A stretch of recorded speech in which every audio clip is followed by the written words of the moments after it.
Coming up next, folks, it is a steel cage match. 2 out of 3 falls for the United States Championship between the challenger, Eli Rebeldo, and the champion, Lawrence Wild. And like I mentioned before, it's a 2 out of 3 falls match. Pinfall, submissions, all knockout. There is no escape, no time limit. And you gotta believe that both these men will bring everything to the table here, including the first ever and former United States champion himself. The guy that pretty much surprised everyone when he first won the United States Championship in a tournament. I'm talking about the guy known as Eli Rebeldo, a man who has built quite a reputation over the last couple of months here, not only in NXW but in the core community as well. And will tonight be his night, as he might have a chance of walking out as United States champion for the second time in his NXW career. Don't forget, folks, he's a former NXW 6-man tag team champion, and he was aligned with the Straight Edge Revolution, but decided to part ways with it. But we'll go up against Lawrence Wild, who won it from him in a triple threat match in a NXW live event a couple of months back. So Eli has had plenty of time to recover and strategize a little bit and prepare himself for this career shortening match. Really, steel cage matches are not to be frowned upon. It can be used as a weapon, and it can take years of your career if you're not careful. Every wrestler knows this, and even the fans know it. And I wouldn't be surprised if we saw bloodshed here in this match.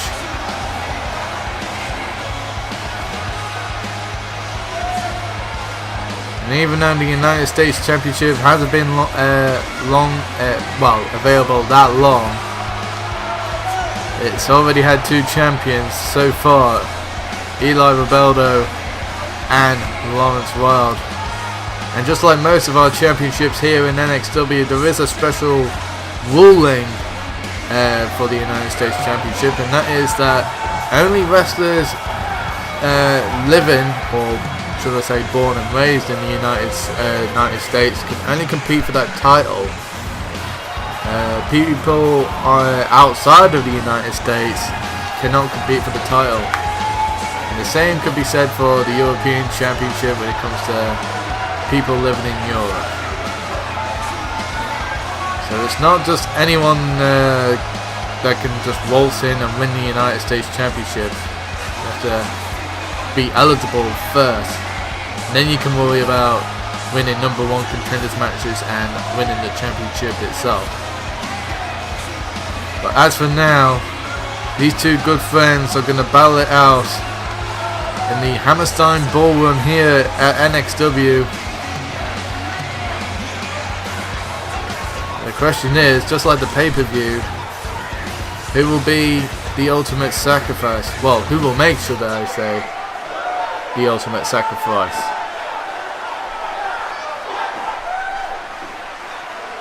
And there you see Eli waiting the champion here, same as this crowd. A man who won it from Eli Rebeldo in the triple threat match many months ago, and ever since that tournament was first announced, Lawrence Wild has been obsessed with winning that championship, and now that he has the championship, he'll do whatever it takes to keep it. This is a guy that you don't want to mess with here, ladies and gentlemen. Pretty much a very dangerous individual now that he's become the United States champion.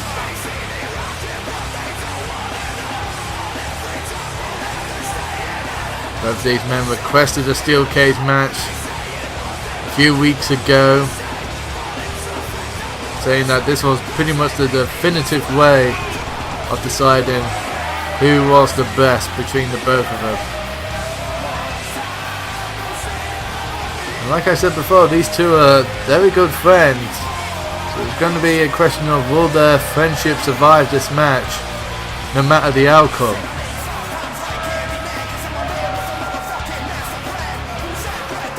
And as you can see, the determination and focus on Lawrence's face here. He knows that he's in for a fight of his life here.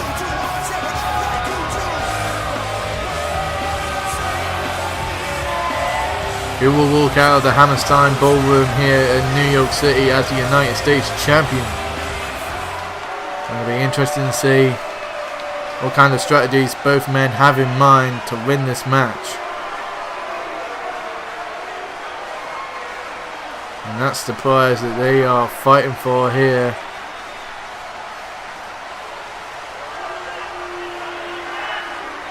As the cage lowers down, both men are preparing. And here we go, folks. And Lawrence Wild fires the first shot. Oh, and a nice fake out there. Nasty clothesline to kick things off. And now Wild with an arm wrenching move there. And now he's going to set Eli up, but Eli reverses. And now Eli, neck breaker, nicely done there. Nice back elbow there to the jaw of Wild there by Rebeldo. Oh, nice reversal there.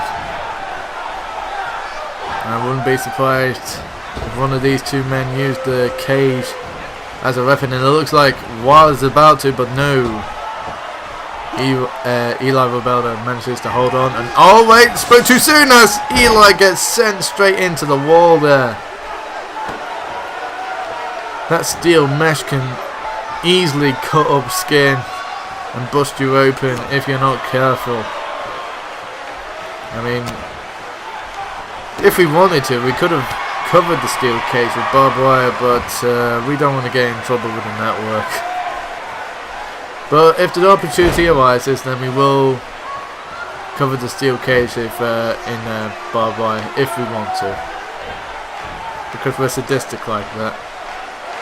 And Eli with a nice counter there, sending Lars face first into the steel cage wall before slamming him down with a spine buster. And now Lawrence with a shoulder breaker. And that's not going to do the arms any good for Eli, and it looks like Lawrence is not done with that arm. But Eli knows that he is in danger, so he needs to be on the defensive. And it seems to me that Lawrence is going to go for the submissions here. Eli just sticking to his guns here and doing what works for him, and he's just wrenching on that leg now with the submission. Well, Lawrence was well aware of the danger and managed to free himself there before any more damage was done. Rebeldo with a reversal now. Another nice suplex. And a kick out of one there. Ooh! Fist drop to the face. Now doing more damage to the head.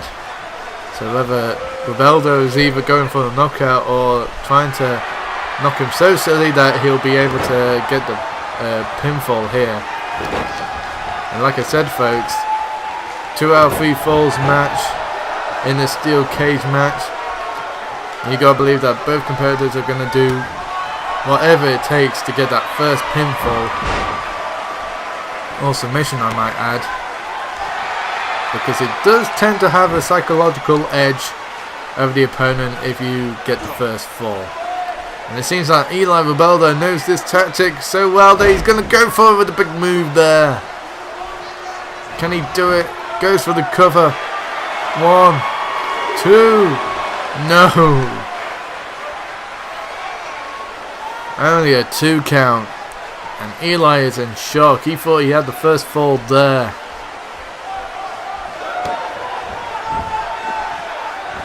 And now he's just giving Lawrence a own taste of his own medicine, working on the arms there. So maybe he thinks, okay, maybe pinfalls won't do. Maybe I'll try and weaken him with big moves and then go for the submission.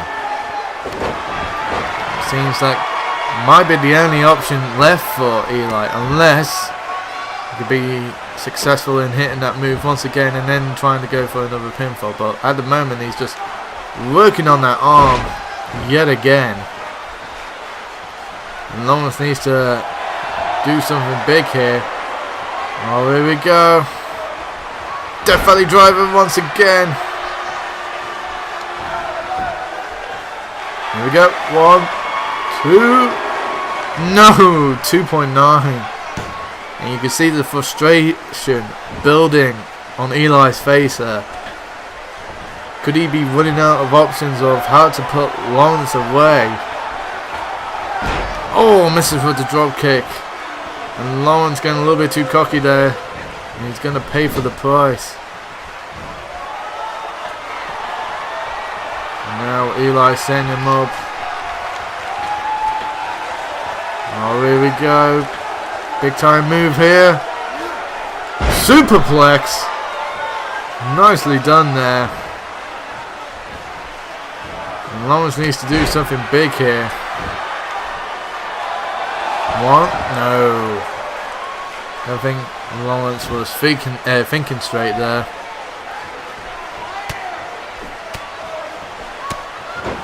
Now Lawrence just showing that aggressive side here. Want to be able to get the job done. Send Eli up for once again shoulder breaker. You gotta believe that Eli's arm is in serious pain here. Just trying to block out the pain is easier said than done. And he only gets a 2 count with that roll up. And now going back to the arm. So he must be setting up for a submission if he can. And you can believe that once he gets it locked in, that might be it. Or he could be damaging that arm so much that Lawrence won't be able to lift it up to break the pinfall. I mean, that's one way of thinking it. And now Lawrence signaling that the end is near for Eli. Oh, here we go. Send him up, lifts him up. Package power driver. He connects. Goes for the pin. 1, 2. No, 2.9. And you can see the disbelief in Lars's face there. He cannot believe that Eli is still in this match. Oh, and yet again more damage to the arm. It almost seems that both these guys have the same strategy in mind. So the question is, who can do it best? It's Eli now going for the pin, but no. Lawrence is not letting up without a fight. And Lawrence has been busted open by Eli Rebeldo. And that's pretty much the opening that Eli needed. Like I said before, Lars is not giving up without a fight. He has worked hard to win that United States Championship. And he would rather be killed in the middle of that ring than lose the title to anyone. And now Eli trying to go for some quick pinfalls, trying to catch Lawrence off guard, but to no avail. And it looks like Eli could be on the verge of the first pinfall, but no, reversal. Lawrence has got a lifeline here. Can he take full advantage of it? Ah, nice suplex there. Is he going to do more damage to the arm? Oh, wait a minute. No. Submission attempt here. Oh, what a deadly version of crossface. And that is enough to get Lawrence the first pinfall. Or should I say submission? Should I say? Sorry, I'm so used to saying pinfalls. But it looks like Eli might be coming back, but no. Still 1-0 to Lawrence here. Eli needs to do something big here in order to equalize the score. If he doesn't, he can kiss his title opportunity goodbye. Doing more damage to the open wound of Lawrence. But Lawrence, once again, despite all the damage that he's taken on that arm, delivers a clothesline.